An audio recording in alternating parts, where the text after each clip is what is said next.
আসসালামু আলাইকুম। ব্যস্ততার কারণে আসলে আপনাদের সামনে অনেকদিন ধরে ভিডিও নিয়ে আসা হচ্ছে না, আর কথাবার্তা হচ্ছে না আপনাদের সাথে অনেক বিষয়ে। যাই হোক, আজকের মূলত ভিডিওটা করার উদ্দেশ্য এটা যে অনেকদিন পর খামারে গিয়ে আমাদের যে পোলট্রি সেক্টর আছে, মুরগির বিশেষ করে যেগুলো 1 মাস বয়সী বা 1 মাসের মাঝামাঝি বয়সী ছোটো মুরগিগুলো আছে, এগুলো ঠান্ডা লাগা বিষয় নিয়ে। তো মোটামুটি খামারিদের মধ্যে এই বিষয়টার প্রকোপ খুবই বেশি এই সময়, শীতের সময়টাতে যেহেতু শীত চলে আসছে। তো ঠান্ডা লাগার যে অসুবিধাটা, এটা আমাদের খামারে লেগেই থাকে। যাই হোক, শীতকে তো আটকানো আর সম্ভব না।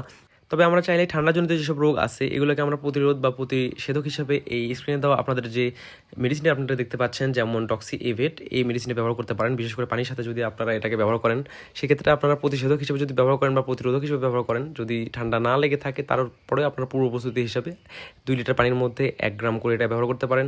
বা যদি ঠান্ডা লেগেই যায়, সেক্ষেত্রে আপনারা 1 লিটার পানির মধ্যে 1 গ্রাম মেডিসিনটি ব্যবহার করে আপনাদের মুরগিগুলোকে খাওয়াতে পারেন।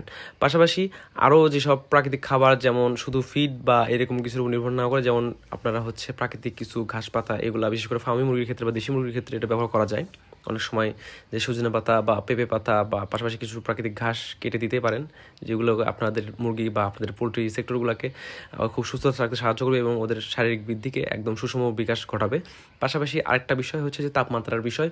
অবশ্যই তাপমাত্রা এবং ভেন্টিলেশন যে বিষয়টা আছে, বিশেষ করে লিটারের যে বিষয়টা, এদিকে খেয়াল রাখতে হবে।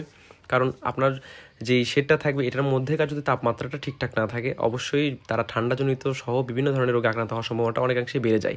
বিশেষ করে লিটার যদি ভেজা থাকে, অনেক সময় আমরা শীতের কারণে কী করি, আমরা অনেক খামারেরাই করি কি, আমরা চারদিকে যে বিষয়টা ঘিরা দিয়ে রাখি, যেমন সেটা হতে পারে জিও শিট বা বিভিন্ন ধরনের কাপড় বা ত্রিপল, যাই হোক যেটাই ব্যবহার করেন, যদি লিটার ভেজা থাকে সেই ক্ষেত্রে কিন্তু অবশ্যই সেখানে গ্যাস সৃষ্টি হবে বা তাপমাত্রার আপ ডাউন হয়ে যাবে। সেক্ষেত্রে আপনারা এটাতে সাবধানতা অবলম্বন করবেন। অবশ্যই লিটার শুকনো রাখার চেষ্টা করবেন এবং তাপমাত্রা বজায় রাখবেন।